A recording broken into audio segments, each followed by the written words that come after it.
কথা ক্লিয়ার করে দিচ্ছি, সেটা হচ্ছে আমাকে নিয়ে এখন টপিক চলে পুরো, মানে নিউজ ফিডে ঢুকলে ভাগ্যিস বলো আমার নিউজ ফিড আমি পাচ্ছি না, বাট আমাকে হচ্ছে আমার যে বাসায় ভাই বোনগুলো আছে, কাজিনরা আছে, তারা শেয়ার করে যে ভাই তোর জ্বালায় তো ফেসবুকে ঢুকতে পারছে। আমার কাজিনরা, আমার আপন মানে খালাতো ভাই বোনেরা আমাকে বলে তোর জন্য তো আমি ফেসবুকে ঢুকতে পারতেছি না, ঢুকলেই তোকে নিয়ে একটা কথা বলতেই হবে, তোকে নিয়ে একটা কথা মানুষকে বলতেই হবে।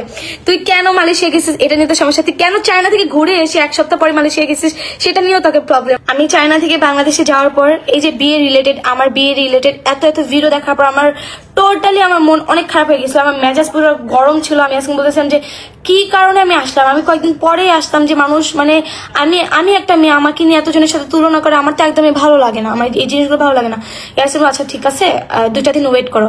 ওর সাথে সাথে আমি যেদিন বলছি সেদিনই মালয়েশিয়ার টিকিট কাটে, যেহেতু মালয়েশিয়া দুজনে আমাদের ভিসা ছিল, মালয়েশিয়ার টিকিট কাটে আমরা মালয়েশিয়া চলে আসি। কারণ কি ও চাইছে আমার যাতে মানে এইসব কোনো ভিডিও আমার ফিডে না, প্লাস আমার ফ্যামিলি পার্সন এই যে আমি নাই, আমার বিজনেসের পুরো দায়িত্ব আমার ফ্যামিলির উপর, আমার কোনো প্যারা নিতে হচ্ছে না। এমন ফ্যামিলি ফ্রেন্ডস প্লাস এমন হাজবেন্ড পাইলে কোন মেয়ে হচ্ছে ডিপ্রেশনে থাকে আমাকে সেটা বলে।